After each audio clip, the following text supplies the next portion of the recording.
ഇന്നലെ മുതൽ ആ സാധനത്തിൽ നിന്ന് പവർ വന്നില്ല. അതാ ഞാൻ നോക്കാൻ പറഞ്ഞു. പവർ വന്നില്ല, മഴ ഇടിയൊക്കെയല്ലേ, ലൈൻ എന്തോ കംപ്ലൈന്റ് ഉണ്ട്, നോക്കാം.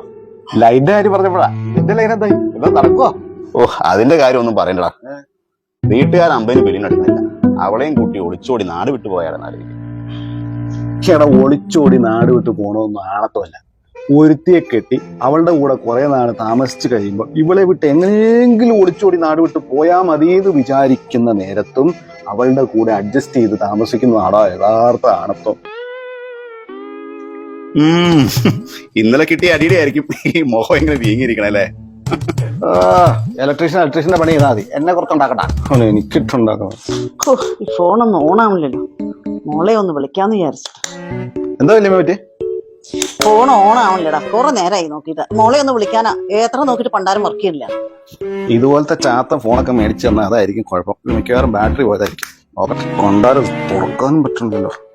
ഇടാ ഒന്ന് നോക്കിടാ, ഇവൻ പഴയ കീപാഡ് ഫോണിന്റെ സ്പെഷ്യലിസ്റ്റാ. അപ്പൊ ഇപ്പൊ പിന്നെ ഇലക്ട്രീഷ്യൻ പണിക്ക് പോണത്?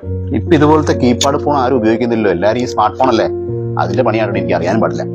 പിന്നെ ജീവിക്കണ്ടേ, രണ്ടറ്റവും കൂട്ടി മുട്ടിക്കണ്ടേ. അതുകൊണ്ട് ഈ മെച്ചോള പണി നോക്കി. ബാറ്ററി പോയതായിരിക്കും, നോക്കടാ. ബാറ്ററി പോയതാണ് ഇപ്പൊ അറിയാം. അതിന് നിന്റെ കയ്യിൽ ബാറ്ററി ചെക്ക് ചെയ്യണ സാധനമൊന്നും ഇല്ല, പിന്നെ അങ്ങനെ നോക്കുന്നത്.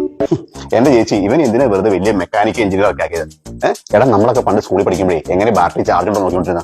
എടാ, ബാറ്ററിയുടെ തുമ്പേ നമ്മുടെ നാവിന്റെ തുമ്പ് കൊണ്ട് ഇങ്ങനെ തൊട്ട് നോക്കും, അപ്പൊ ഒരു തരിപ്പ് വരില്ലേ, അപ്പൊ ബാറ്ററി ചാർജ് ഉണ്ടെന്ന് അറിയത്തില്ലേ. അങ്ങനെ മെക്കാനിക്കൽ എഞ്ചിനീയർ. ഇതിന് ചാർജ് ഉണ്ടല്ലോ, ഇതിന് ചാർജ് ഉണ്ടോ? ഇതിന് ചാർജ് ഉണ്ടല്ലോ. ഇതെന്താ പറ്റിയത്? കൈ തട്ടി അറിയാതെ വെള്ളത്തിൽ വീണതാ മോനെ. മഴയത്തെ റോട്ടിൽ കൂടെ നടക്കുമ്പോഴേ സൂക്ഷിക്കണം. നല്ല ചാർജ് ഉണ്ടെന്നേ ബാറ്ററിക്ക്, നല്ല തരിപ്പുണ്ട്. അത് റോഡിലല്ല മോനെ വീണേ, ക്ലോസറ്റിലാ വീണേ.